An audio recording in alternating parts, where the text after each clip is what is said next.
اگر کسی لڑکی کو زندگی بھر شادی نہ کرنی ہو اور اس کے گھر والے زبردستی اس کا رشتہ طے کر دیں تو اس صورت میں کیا کریں؟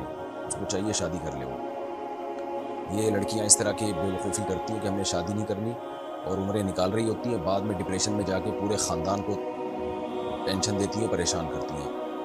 تو یہ حماقت ہوتی ہے، اس لیے ماں باپ کو فکر ہوتی ہے، پھر وہ زبردستی شادی کرتے ہیں۔ اسلام میں زبردستی شادی جائز نہیں ہے، لیکن اس کا مطلب کیا ہے؟ اس کا مطلب یہ ہے کہ لڑکی کہیں اور کرنا چاہ رہی ہے، آپ زبردستی کسی اور سے کرا دیں اس کی، تو یہ مطلب ہے زبردستی جائز نہیں ہے۔ لیکن وہ کر ہی نہیں رہی کہ میں نے کرنی نہیں ہے یا 10 سال بعد کرنی ہے، تو ماں باپ کو تو پتہ ہے کہ کل کیا ہوگا، اس کا بیڑا غرق ہو جائے گا اس کا۔